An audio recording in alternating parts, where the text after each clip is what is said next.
welcome everyone to the Canarian Turn it International off. Group of Alcoholics Anonymous. My name is Mossy. I'm an alcoholic acting as your secretary today. Could you join me for a moment of silence? Remember the still suffering alcoholic both inside and outside this room.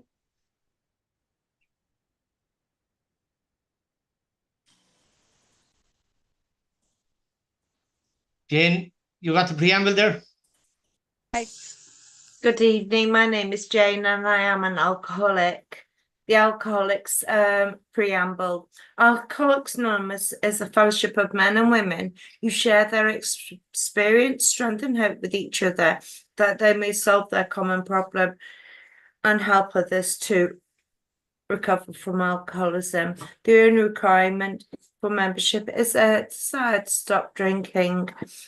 There are no dues or fees for AA membership. We are self-supporting through our own contributions. AA is not allied with any sect, denomination, politics, organisation, or institution, does not wish to engage in any controversy, neither endorses nor opposes any causes. Our primary purpose is to stay sober and help other alcoholics to achieve sobriety. Thank you, Mossy, for letting me do the service. Thank you, Jane. And at that, we're going to spotlight Gail. And you have control there, Gail. Unmute yourself and away you go. Thanks a million for doing this for our group. Turn the camera this way. I want you to see that there is 12 steps going up to Dr. Bob's home. And actually in 1984, my name's Gail, I'm an alcoholic, and I was the girl that actually negotiated the purchase on the home, made a cold call on the guy that owned the home, and we opened the home in 1985 for the 50th anniversary of Alcoholics Anonymous. So we're going to walk up all 12 steps.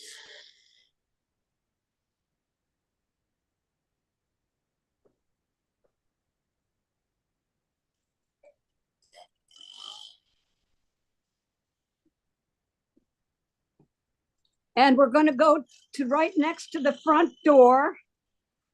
We have two plaques. One was a historical plaque, but the one below it puts us on the National Register of Historic Places. Very important honor. We're going to go inside.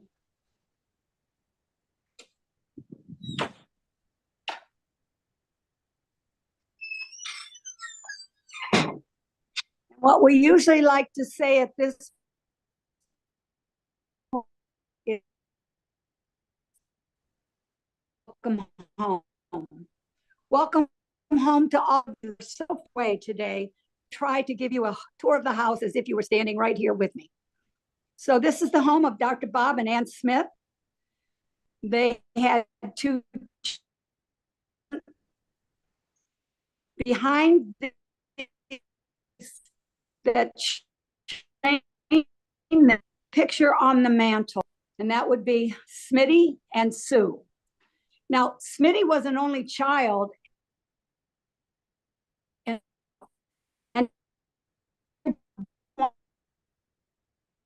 son of he came a darling little that was the same age as son Smitty. And he was hoping they never did until late in life. To the left, in the picture here of Dr. Bob and Ann.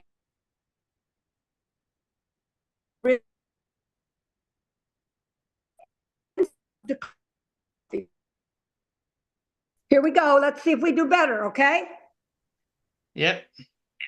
All right. Can you hear me? Yep, loud and clear. Okay, you're looking right now. I was telling about the four absolutes. We had no 12 steps. We had 4 words: honesty, purity, unselfishness, and love. And there were 4 questions that went with those words. Is what I'm about to think, say, or do right or wrong, true or false, ugly or beautiful, and how does it affect the other? What you're looking at here is Ann Smith's Bible. They would have prayer meetings in this house, like the Oxford group. And they would start by saying a prayer, and then they would read from the Bible. And then they would sit in quiet, and they would listen for what God had to say to them. And they would write down what they got. But then you never went it alone. Just like in AA, where we have sponsors, you had a partner, and you would call your partner up and you would check your guidance with them. And you would run it by those 4 questions to see if it was coming from the Holy Spirit or your ego. So that's what they were doing in this house every day. The most important part of the day, even more important than meetings, was this opening in the morning where you connected with God and listened for what he would have you do. And what you're looking at here is the original. Everything behind this chain here is original. That's the original table. It's an original lamp that Dr. Bob wired. And these are original chairs. This one over here was one Dr. Bob would sit in because he had insomnia. And there were books all over the house. They read books. They didn't have computers. They didn't have iPads and phones like I'm doing this talk on. They were reading so many books you can't believe.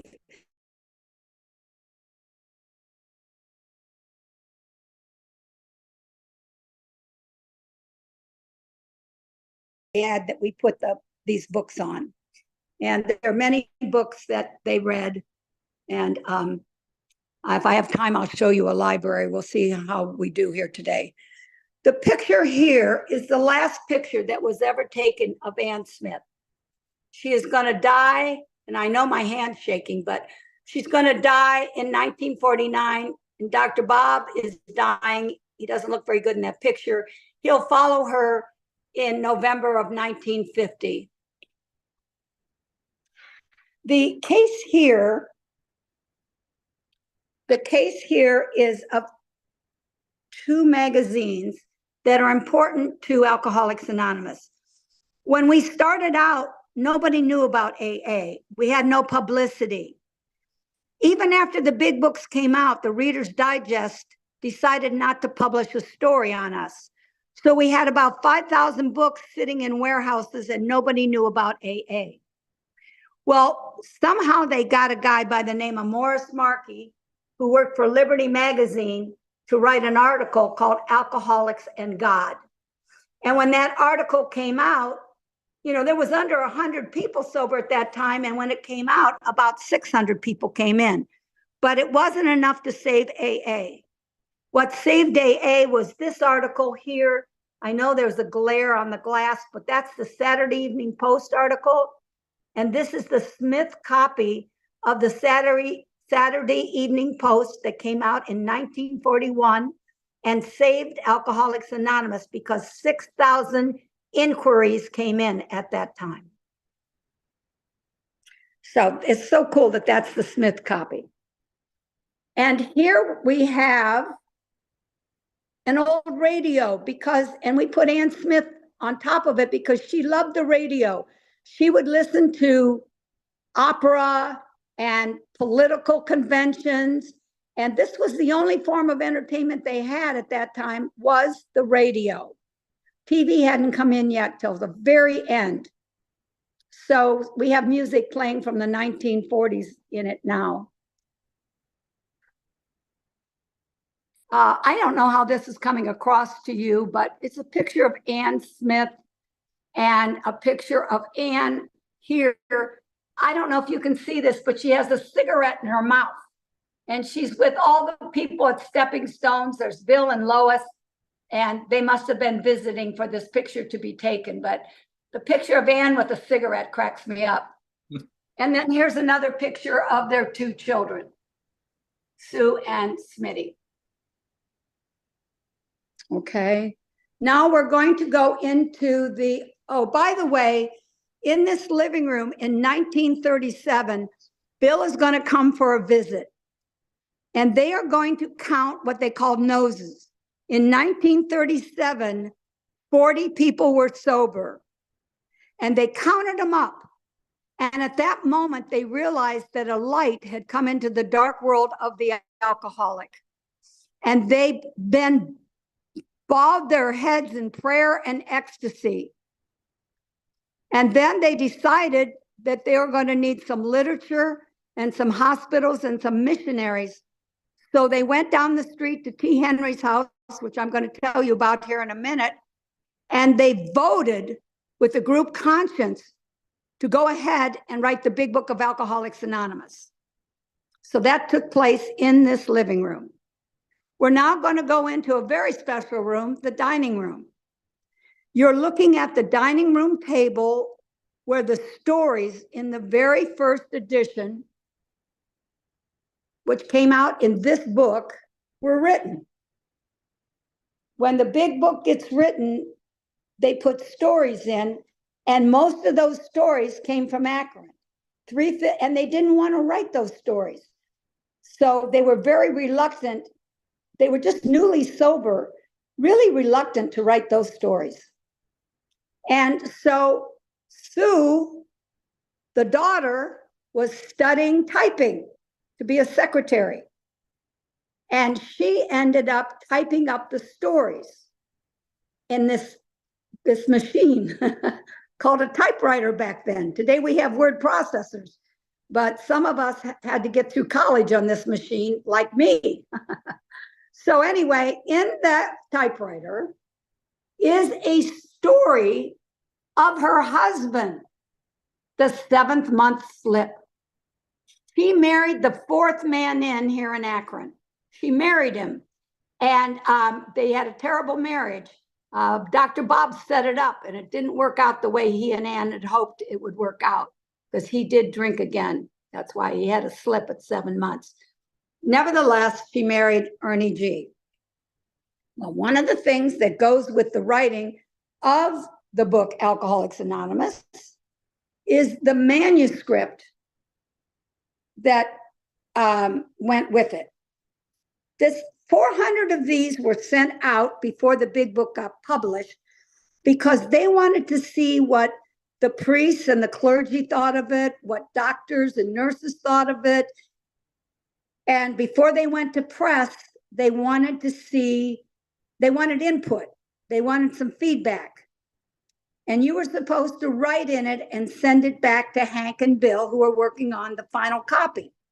Well, this is Dr. Bob's copy, but he never wrote in it and he never sent it back. So if some of you have seen the book they published on the one that they took to Cornwall Press, you can see how many changes were made in this manuscript before they published the big book in April of 1939.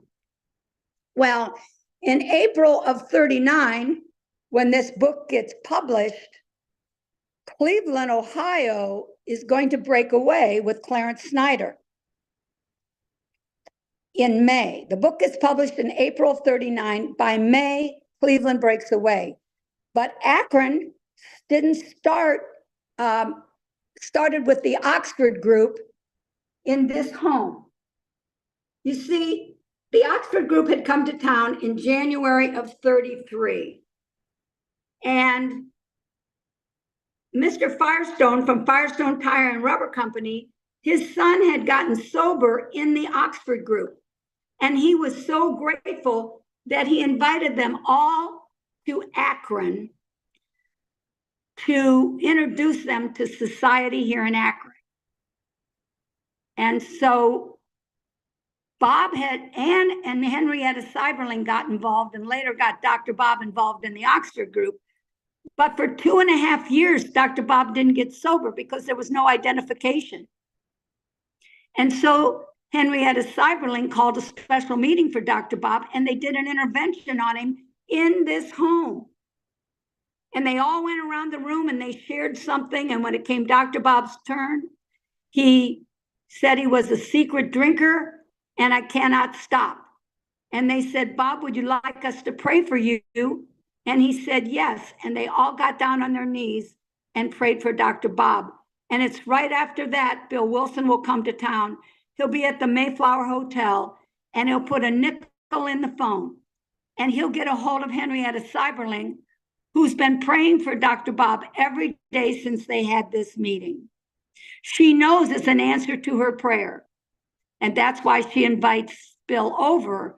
And you know, Dr. Bob is drunk and can't join them on Saturday. But on Sunday, Mother's Day, the two men get together and they meet for hours. And then eventually Bill is going to move into Dr. Bob's home. And the two of them are going to sit around the kitchen table, which I'm going to show you in a minute. And they're going to work out the program of Alcoholics Anonymous that you'll hear about in the book, Alcoholics Anonymous. So here's the couple that owned that home. That's T. Henry and Clarice Williams. And the prayer was said at Wednesday at 8 o'clock for Dr. Bob. We're going to continue meeting in their home for the next 4.5 years. We are flying blind. We are Oxford group. We are not, but the guys inside that were recovering alcoholics formed a little group inside the Oxford group called the Alcoholic Squad. But they couldn't sit still for the meditation and the quiet time. So Dr. Bob took them in the upper room of this home, and he would get the surrenders. And Ann Smith worked with the families as well. So by November of 39, Cleveland has broken away, but we don't leave until November, December of 39. We will leave this home, and we're going to move into Dr. Bob's home. Now, if you can imagine, as I show you here, how small this home is. 74 people came. The wives came with the alcoholic husbands. Even Henrietta Seiberling came with them. And so we know that Dr. Bob stood right here where I'm standing for that meeting, and he put his foot on the rung of a chair here, and he introduced himself as an alcoholic, and he began reading from his Bible that you're looking at here, from Sermon on the Mount. And that's a little history of what happened here also in the dining room. By January of 1940, we're going to leave Dr. Bob's house, and we are going to go to a building called King's School, where we're meeting today. We still meet when that prayer was said Wednesday at 8 o'clock. We're still meeting, and it's my home group. And we just had an anniversary here at Dr. Bob's house last week, where the home group came to Dr. Bob's house, and we had a meeting outside behind Dr. Bob's house. That meeting is 89 years old. Because, and I'll be telling you the story about how that meeting came about in a little bit here. Want to show you one more artifact. This is Ann Smith in her wedding dress, and you're looking at the wedding invitation. And that they, January 1915. So in 1915, they got married. And I believe it was shortly after that, they're going to move into this house. They paid $4,000 for it.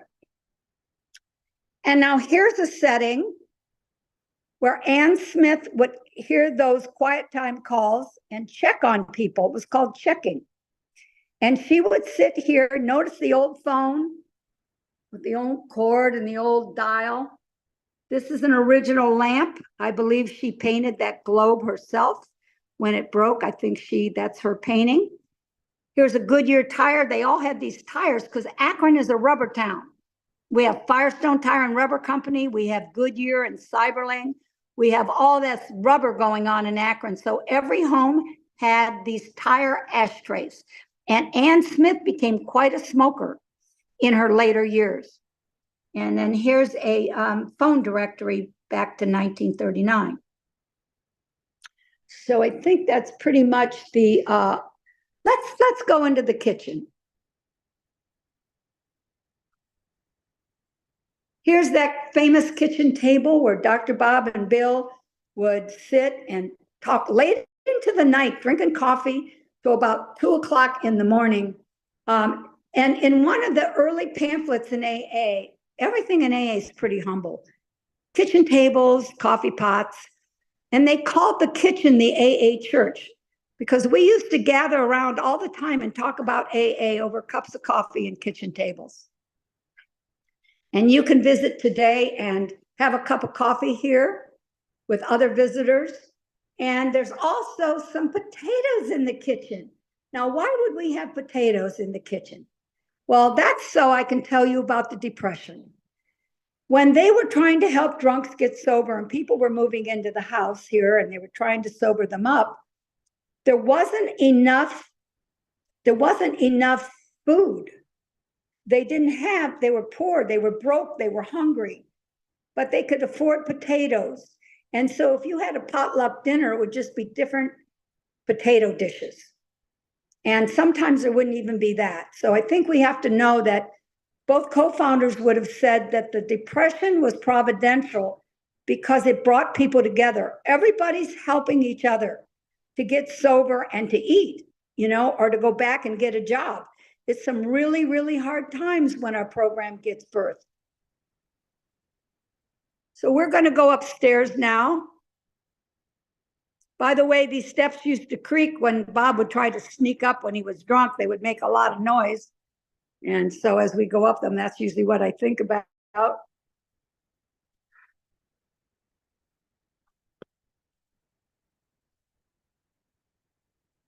And at the top of the steps, I have a little surprise for you. I'm going to open these doors here.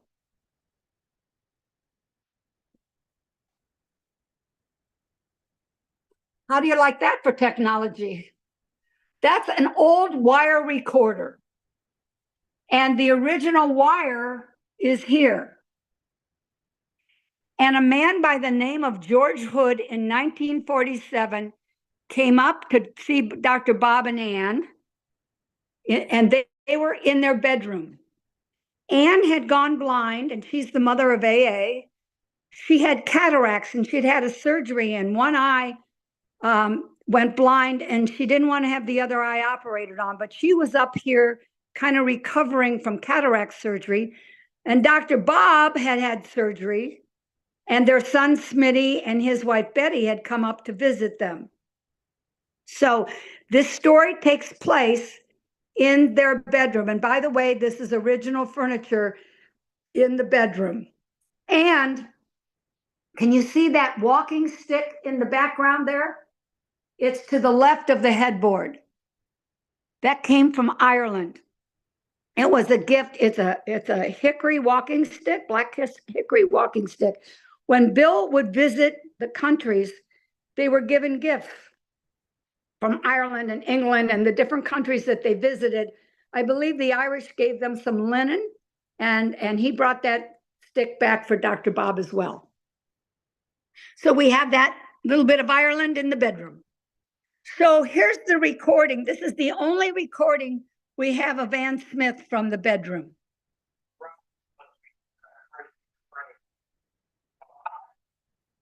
We've got Betty and Smitty here with us, and George Hood. We're all up in my bedroom first.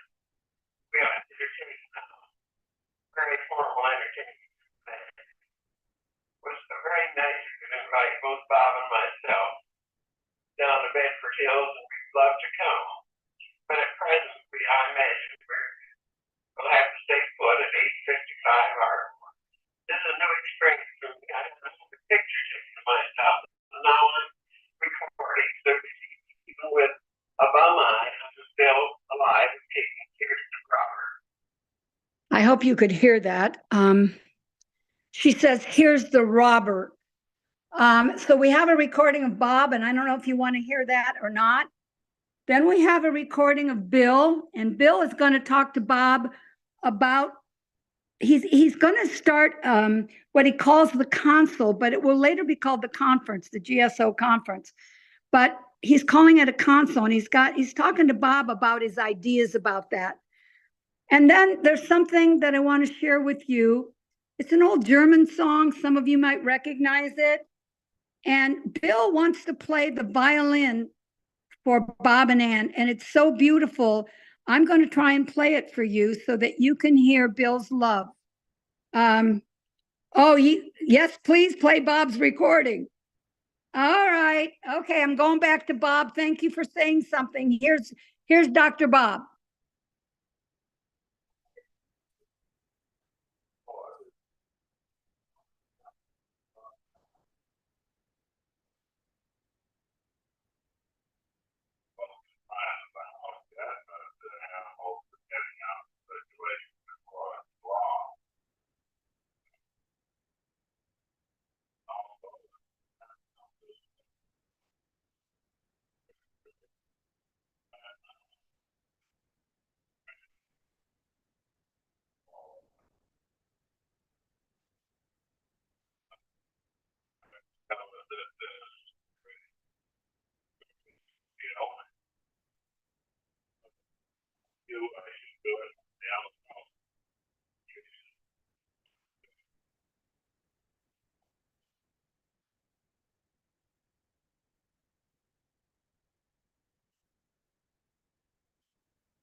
We're not gonna have a file until by a number of Rachel, so.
Go on there, people. What we're saying is so.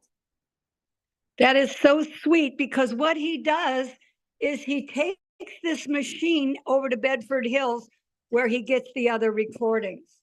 And we're so grateful to have that. I'm now going to take you into, you're welcome, Jackson. Oh, it's so nice to meet all of you people. I hope you know how much I love you and I'm happy to do this. This is Smitty's bedroom, but this is where Bob and Bill will sleep. And this is where, when they got a new person, they would detox them. But wait till I tell you what they did to them. They gave them sauerkraut and stewed tomatoes and Caro syrup and formaldehyde. And they sobered them up that way. And they were kind of a tough group of people to take all that stuff they were giving them. And so along with this bedroom, Smitty and Sue had bedrooms, but when they smelled that formaldehyde, they would leave their bedrooms and Smitty would go up into the attic and Sue would go down to the couch. So these kids lost their bedrooms when they brought in a wet drunk. Now, one of those wet drunks is this guy. His name is Archie. And Ann Smith did her morning quiet time. Every morning she would get up and she would pray. And she was so good at it that one day they were getting ready to go out of town. She said, Bob, we can't go, somebody's coming. So they canceled their plans, and sure enough, this guy shows up from Detroit. And he was really, really sick. And they took him in, and after a while, he wasn't getting a whole lot better, so he was going to take his own life. And Ann picked up on that, and she said, Archie, as long as we have a home, our home is your home, don't go. Because that was Depression times two. Well, anyway, Archie stayed with the Smiths for 10 and a half months. And in his story, he said, I was literally nurtured back to health by the love of Ann Smith. And he went back to Detroit and he started AA in Detroit. And we almost went to Detroit for our international, but COVID canceled it. But that's how AA got to Detroit. And his story is in the big book. And it's the man who mastered fear. But he was a very important early member. And since we're in Smitty's bedroom, we have a closet I'm going to open. And the light came on. So here we have Smitty's closet, because after all, this was his bedroom. But we know that he had a war history of World War II, flying airplanes out of Africa. And so we kind of dedicated his closet, because a lot of people knew him, because here he is with Greta Garbo. But a lot of people knew him because Dr. Bob and Ann only lived 15 years. But Smitty and Sue stuck around to tell us some history. And so a lot of people knew them from being invited to different conferences. And one more last thing, in your big book, when Bob, the scene takes place here where Bob looks at Bill and says, I'm going through with it. And they didn't know what he meant. He went through with the surgery. That's what they thought he meant. But that was the night he didn't come home because he went out and made all his amends. So that would be Bob and Bill hanging out in here, because Ann would go to bed early and they would stay up late. This is the other bedroom of a teenager, Sue, the daughter. And she was into lots of movie stars and records and things like teenagers would be interested in. But she lost her bedroom to this guy. This is Eddie R. And Eddie R. was moved into this bedroom with his wife and 2 kids. And his wife discloses her indiscretions to him like the Oxford group told her to do. And he beat her up. And she came down to the breakfast table a mess. And that's where we get when to do so would injure them or others. And he was crazy. He slid down the drain pipe and he was going to throw himself into Lake Erie, and he called up Bob and Bill to come watch. And they went up and fetched him and brought him back. And then he was eating a tuna fish sandwich one day and he went crazy and he chased Ann with a butcher knife up into her bedroom. And she was down on her knees praying every prayer she knew when Bill came in and grabbed the knife. So they had to let him go. He would have been number 3, but they had to let him go. But he showed up at Dr. Bob's funeral and he was sober, and he died sober with 17 years of sobriety. And that's a prayer book that Sister Ignatius signed and gave to him in the case. So this is Sue's bedroom, and this is where a lot of people come and get down on their knees, and they say a 3rd step prayer in here like they used to do in the old days. These rooms were dedicated to surrenders, which was an important part of the Oxford group, that you surrender your life and your will over to the care of God. And that's what was going on in this bedroom and other bedrooms as well. And so just a little bedroom, but an important room. Now we're going into the bathroom. And I don't know if there's any Methodists on this call, but this little book, The Upper Room, came out in 1935, just when we needed it. And the Oxford group would check on us to see if we had this little prayer book open to the right day. They were always bugging us. They were following us around, kind of bossing us around. That's one of the reasons why we left, is that they were just, really strict with us. And so this is Dr. Bob's medicine cabinet. But let's look out the window here for a minute. You're going to see a porch. And on that porch, if you can see it, is a glove with a bottle in it. Because during Prohibition, you had to buy your alcohol from somebody pretty shady. And Bob would put this little bottle in a glove, and then he would throw the glove up to the porch. And he didn't want Ann to catch him. So when Ann wasn't looking, he would go over to the clothes chute. Now, this is something that goes all the way to the basement. And that's where Dr. Bob would do his drinking. But he would hide the bottle up here, where my hand is, up above, where there's a ledge. And then he would, when he could, drop it downstairs into a laundry basket, where he would fetch it, and then he would drink from it. And so that's just, some period stuff here.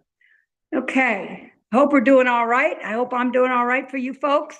I'm now going to walk you up to the attic.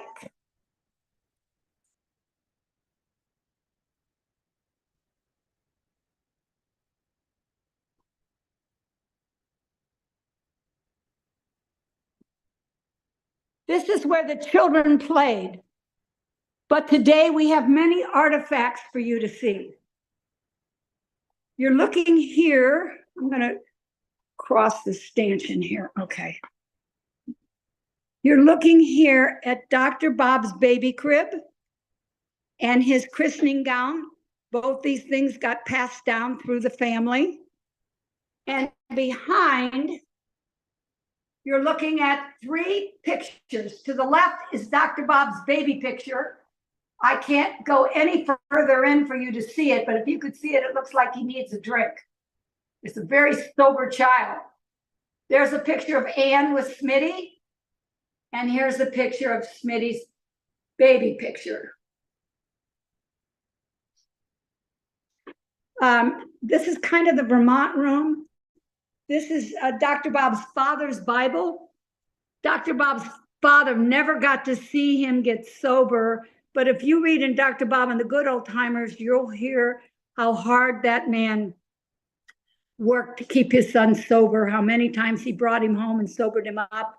He was the only child, and Dr. Bob's father was a big deal. He was a judge, and he was on all kinds of boards and stuff, and he worried about his son and never lived to see him get sober. This is Dr. Bob's mother. She was a church lady. He used to put him to bed at 5 o'clock, turn Bob off to church for sure. But she was cold, and she did live to see Dr. Bob get sober. Ann Smith said that she thought that because she was so cold, that was the reason for Dr. Bob's drinking. But the father here never lived to see Bob, but he was a great, great guy. And this is just a sampler of Dr. Bob's father's mother stitched that. It's a very rare piece. Okay, all right. We are going to go over to the wall here. This is Dr. Bob's home in Vermont. But Bill and Bob came from Vermont. And I think that's why they got along so well. There's the front porch. Oh, check this out. This is a picture of Dr. Bob's graduation. The guy against the wall on the right there, leaning against the wall, that's Dr. Bob.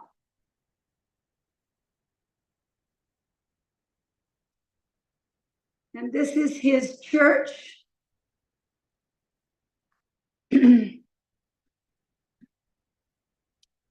This is where Smitty would come. This is the maid's quarters. And he would have to use this room when they had a wet drunk downstairs. And Ann Smith, the mother of AA, would sew for all the families, and she took care of everybody. So Bill called her the mother of AA. Now, the maid never stayed up here ever, but it was just a room that in this house for a maid. In St. Johnsbury, where Dr. Bob is from, there was a scale company. And this is the scale that they made. Dr. Bob's father was on the board, and Dr. Bob actually worked at that company, because that's like Akron is rubber. The town Dr. Bob came from is all these scales. And this is Ann Smith's home. This is the home they were married in, just outside of Chicago, called Oak Park. All right, we're going downstairs now. We're going to go into the basement. Bear with me. Are we all doing okay? I hope so. Doing great. I hope so. Hope we're doing it all right. Anyway, I'm going downstairs. And I'm going to take you into the basement where Dr. Bob did his drinking. And we don't have any of his cars, but we're going to have some pictures of his cars down there for you to see. Oh, also, we want him to look just like Bob and Ann just walked out and went to a meeting.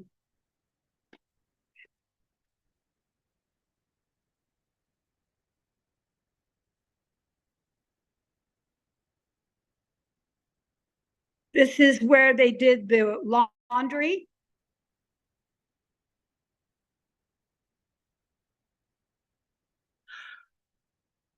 This is the picture of Smitty and Dr. Bob racing at Daytona. The left is Bob and Ann in that car, and the right is Smitty. Here's a picture of Dr. Bob in Smitty's car without a top. And they were on a trip. And Smitty said to Bob, "What are we going to do if it rains?" And Dr. Bob said, "We're going to get wet, no top." Here's Dr. Bob in one of his cars. He loved playing cards, and he loved cars. Here he is. This car is a Pierce Arrow, but Dr. Bob called it a fierce error. Look at the size of that car. And Dr. Bob would pull his cars right into this basement. These are the garage doors, but they went right into the basement. Here you see Dr. Bob in his dream car. It's a 1946 Buick Roadmaster. And the older he got, the faster he drove it. And he would come flying into 855 Ardmore and slam on the brakes and skid into the curb. And here you see Dr. Bob. It's an old Cadillac, and he's standing outside that car. Dr. Bob was an outdoors guy. He was a fisherman. And so, and he golfed, but that's a left-handed club, and that's his club. But he was so broke, somebody gave him a left-handed clubs, and he learned how to golf with left-handed clubs. So those things all represent him as kind of a man's man. Here's a picture of Smitty in his car, and Smitty loved cars too. But he used to siphon gas out of his parents' car so that he could get gas for his car back when they were rationing gas. So he was kind of ornery back then. The next room I'm going to show you, well, I want to show you the laundry basket. Remember I told you the bottle would fall down into the basket? There you see a bottle of that he would have thrown down into the laundry.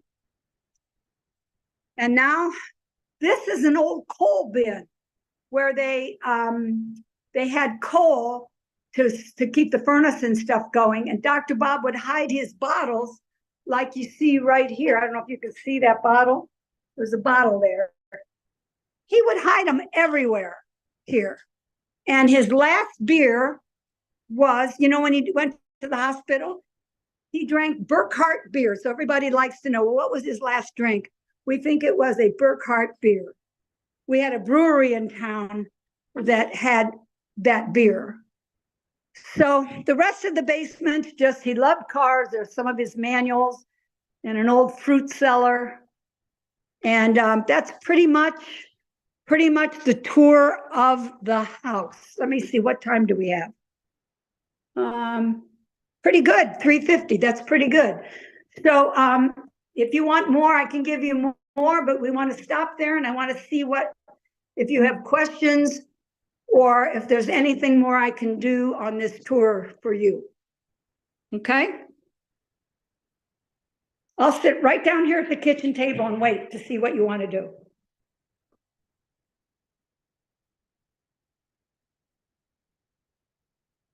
Oh, I've removed the spotlight off you there, Gail. Yes, I hear that. Let me turn the volume up a little bit. I can hardly hear you. Okay. Right, Gail. Has anybody got any questions? If you have, raise your virtual hand. And if somebody gives Jim a nod there, he's after falling asleep again. Jet lagged, it's terrible.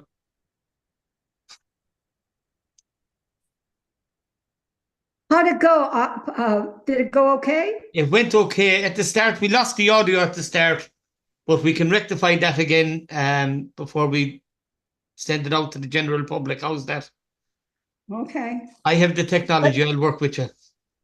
I have to do another one on the 18th, I think. I do another one for Purdy. Okay. So I need to learn to do this the best way I can. I know the material, I just don't know how to do the technology any better. You did absolutely fantastic. Whatever your head is telling you is wrong. There's not one person here disappointed that you joined us this evening. Good. Has anybody any questions? Veronica, where's Veronica? Yeah. Hold on. There you go. Hey, You're I'm Veronica. I'm a grateful sober member of AA. I was just wondering because and great job, by the way. Thank you so much. That was amazing. You said that you reacquired the house in 1985. I'm just wondering why it wasn't passed on through the family, like who actually sold the house and out of the family that it came back. Yeah. I'm going to come back on this way so I can talk to you. Okay. So Dr. Bob dies in 1950, and in 1952, they sell the house. They lost control of the house in 52. And we didn't know what to do. You know, AA just wasn't going to do anything about it at all. We actually today have 3 properties. I did not take you to the other 2. We have a house next door with a gift store and a museum. and a house behind here now because we're on a corner. So we protected the house with 2 properties around it. And I am the archivist, and there is a library there for research with all the books that they read back in 1935. So we actually have 3 properties today. When I negotiated the purchase on this house, it was a cold call. It was a miracle that I brought back the document to freeze the house, but that was 1984. And then in 85, we fixed it up and opened it up. So, yeah, the family had the possessions, and in 1952, they split the books and they split the rectal equipment because, he was a proctologist. And, they split all that up. And so I've been able to get some of that back. We have some of that here. We have some of his books, and we have some of the furniture now that was original, like the things I showed you, like the table and things like that. So it's a pretty good tour now that we have enough to talk about. I wish you could all really be here with me. That'd even be better, wouldn't it? Yeah. Be careful what you ask for. Thank you so I could much. end up on your doorstep. I'll be here. You just have to let me know. I'll be here for you. I live in Florida, but I come back and spend 3-4 months here every year working on the archives and the history and working with volunteers and things. So I just started doing this tour. I do a nice talk, though. I want you to know this. I do a talk without the glitches like this is. This is a live tour. But I have a beautiful talk that I do on Dr. Bob's house and Bob and Ann. And that's a slideshow presentation where you make, where I do it from a PowerPoint. Thanks. Tony W. Our Tony, come on. Oh, whoops. Hi, that was a lovely talk. Thank you so much. I I'm found so happy. it very moving because I used to work for Firestones. I know Akron quite well. And Okay. it's just wonderful to see what started before I was born, 1930s, whatever. And Right. still there because from a very humble beginning, this Yes. has gone right round the world and it saved so many millions of people's lives, which sounds a typical alcoholic exaggeration, but it's the truth. It's the truth. I know. It's just know. to see where actually they sat down and they, used their recovery to build something really worthwhile. So I thought And it a was lot lovely. of sacrifice, a lot of sacrifice. Yes, I thought it was lovely, and I thank you for that. Thank you. So welcome. But all 3 of our houses here, they're all beautiful, but they're all 100 years old. So we have to take a lot of care when you've got houses that are 100 years old.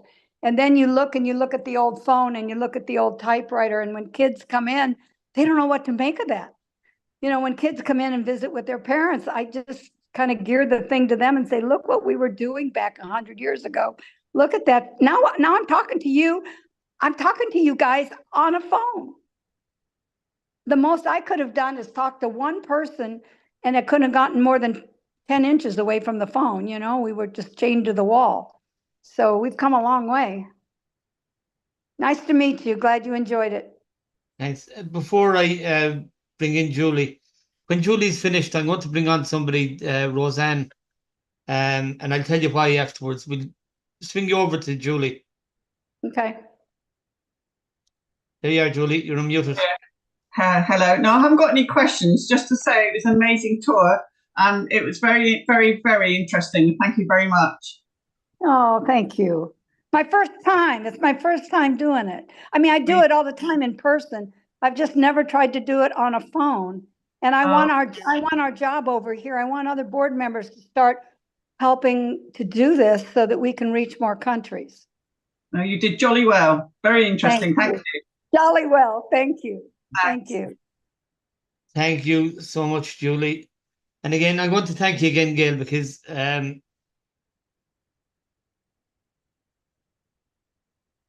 it just means so much to me what Alcoholics Anonymous has done for my family. And I'll never be able to express, I'll never really be able to express the love I have for Alcoholics Anonymous. And getting into the house there today, this is my second time in there, but the fact you've done it for our group, and this group is very important to me One of the reasons why is that I knew Zoom didn't work and this online stuff was never going to work. But I was put in my place. God put me in my place, to be quite honest with you. And I learned that I just gained so much from Zoom and Alcoholics Anonymous, and to bring us all here together.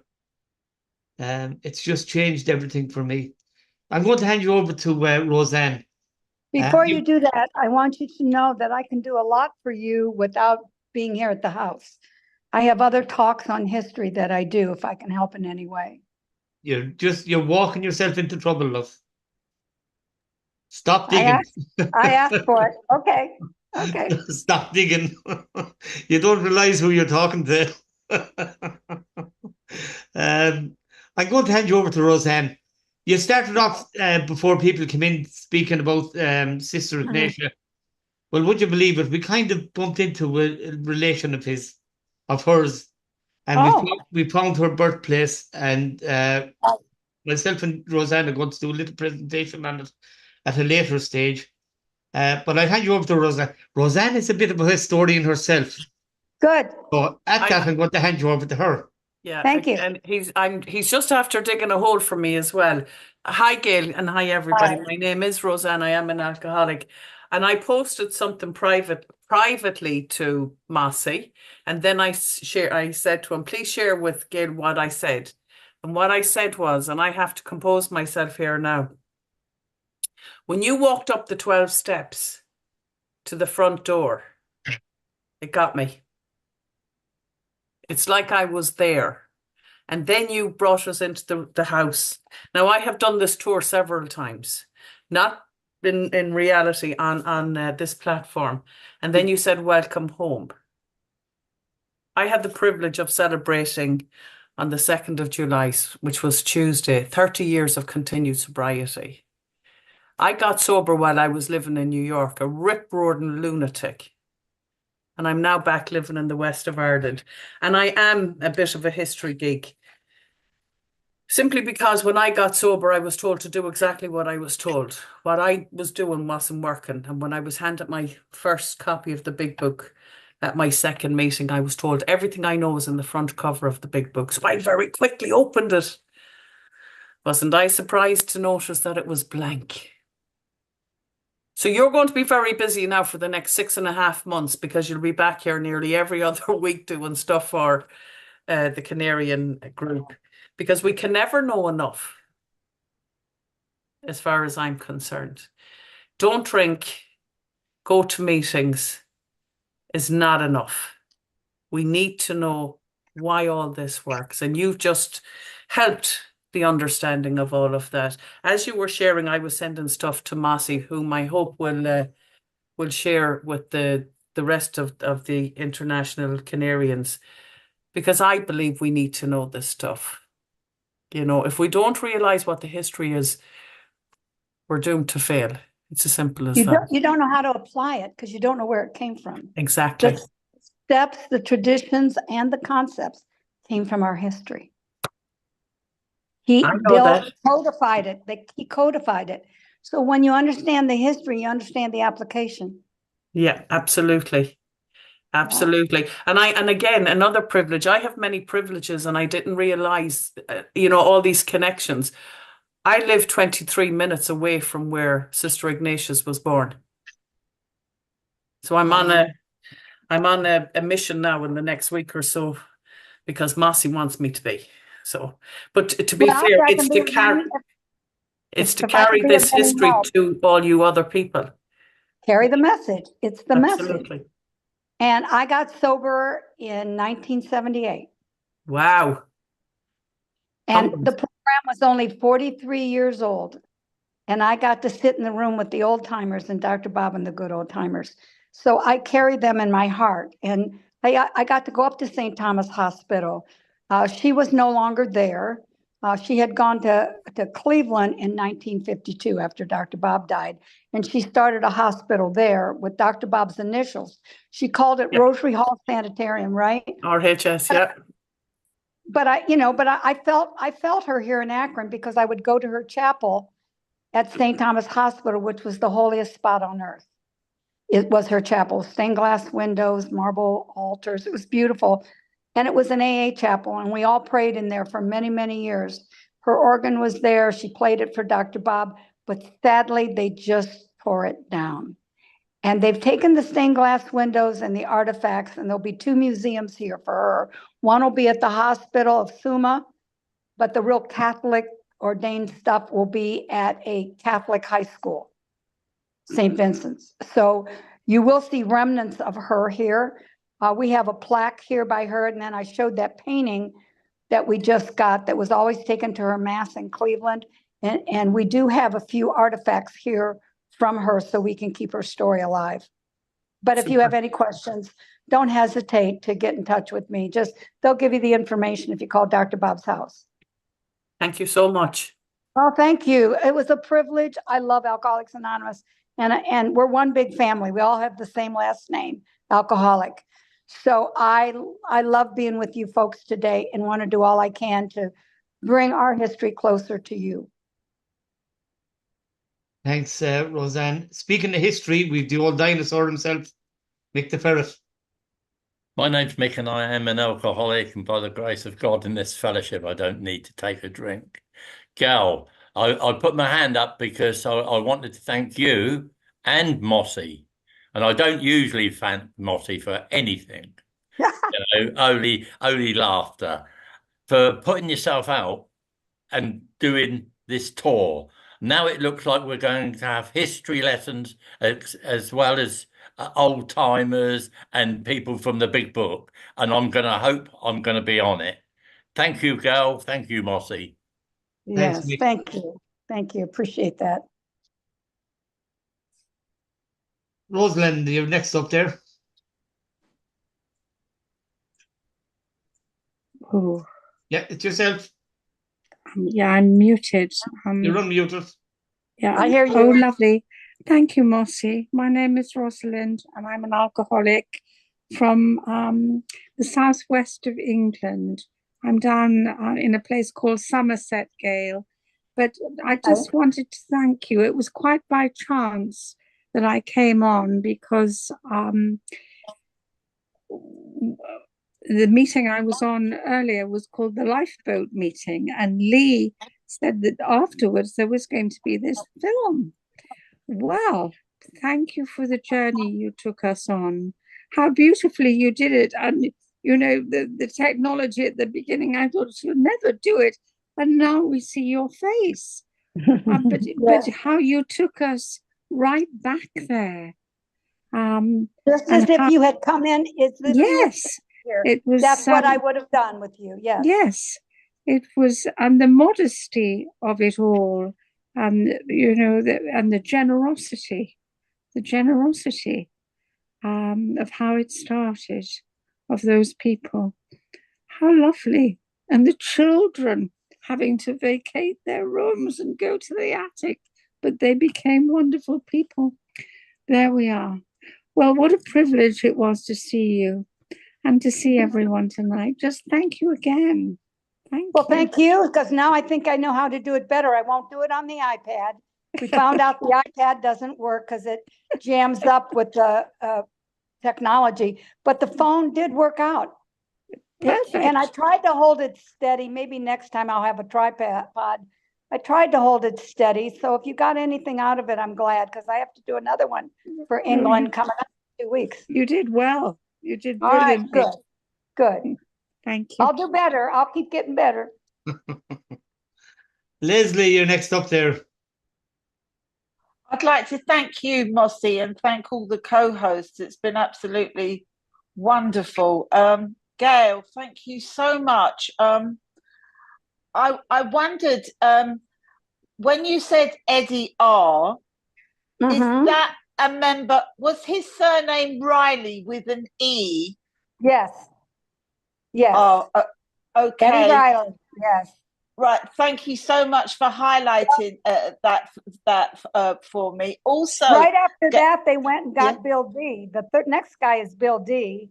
And they went to the hospital. And in your big book, when he leaves City Hospital, a free man to never drink again, that was July 4th, Now, I don't want to offend anybody that's English, but that's our Independence Day from you. So July 4th of 1935, the third man got sober and group number 1 began on that day. That's Oh. my home group. Gail, I'm so moved by it, and I just wanted to say, I think I saw you. It was a Scottish gentleman's group that introduced me to, or the group, not me, to you and Dr. Bob's house, and that was Boxer Frank. And I think Boxer Frank and I were so close. We were so. Is that a picture of you with him behind a stained glass window? Yes. I made a book for him, and I took him to all the sites and took his picture at those sites. And then I made a book for him. He and I stayed in England with him. I went to England and stayed with him. He's a dear man. I know you miss him because I sure do. He was great. I have messages from him that I leave on my phone so I can still hear his voice. Gail, thank you so much. You're so welcome. Thank you. I appreciate your comment. And Katrina, don't kill Kenny, away we go. No, thank you, Massey. Oh my God, Gail, that was just, I really just want, I don't have any question. I just want to say thank you so much. Massey, thank you so much for setting this up. And Gail, thank you so much for an absolutely beautiful tour. Oh my God, I put a little thing and send a thing to Massey to say, when can we go? That we all need to go over, like, really. Oh my God, I've got goosebumps. It was just beautiful. I'd love to actually go for a real live tour with my body. It was just amazing. It was just gorgeous. Oh my God. Well, a lot of you come over for the international, but the international is going to be in Vancouver, pretty far away from Akron. If it had ever been in Detroit, then we were only 2 hours from Detroit. Everybody that came over would have been able to come to Dr. Bob's house, but this one's in Canada and it won't be close, but you'd still be across the pond. Yeah, if you would be across the pond. Oh, yeah. It was just beautiful. I'm emotional. It's just lovely. And I just brought up Sister Ignatia's biography. I'm going to read that now as well later. I'm just really, I'm intrigued. I just can't wait to find out more and just about the history of it. It's just so beautiful. And my heart's open to you. It's just like I want to keep giving to you because it means people here take it for granted. They can't appreciate it. I know how you feel. You're so far away and you can't just drive by like I can. I mean, I live here almost, and my heart goes out to everyone who's connected to the story. Yeah, it's our family. It's our family. And I'll do all I can to help in any way because you appreciate it so much. Thank you so much, Gail. Thank you. You're welcome. Thank you for your comment. And it's just an amazing thing that we're all here together. We are family. We are family, and I'm part of your family. Just because I'm in Akron, I feel a connection to you. I'm going to show you all something real quick. I'm at the other house, but there's something I want to show you real quick that if you come visit, you will see. And I just walked up the steps because I want to show you Dr. Bob's library that I just put in here. So people that want to read the books that he read and that went into the big book.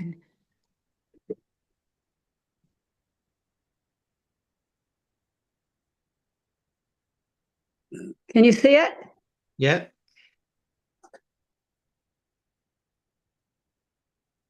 And then through here is the archives. So I just wanted to show you, this is where I am most of the time working on these books so that these are all the Oxford group books here. And then these are the early Prohibition and Temperance books. Here's all the books with Emmett Fox and Sam Shoemaker. And anyway, just a little something I threw in here at the end for you. A lot to see here. That's all. Somebody actually asked me, could you go up into the library? So there you go. Did they ask? Oh, great. Yeah. Believe it or not, Dr. Bob was into chakras. This is his chakra book. Yeah. Oops, I got one off. Yeah. He was into chakras and a lot of things we didn't know. It was called New Thought back then. Today we'd call it New Age. I think I better fix this, though. I'm back. Yeah. I'm back. Okay, I'm back. I'm in the library. This is where I live, really. The other tour guides Yeah. do the house, but I do the library. So that's for that historian gal I talked to. Yeah. That's when you're really into history. Oh, she's really into history. Well, we'll have to do something again sometime. I mean We that will. sincerely.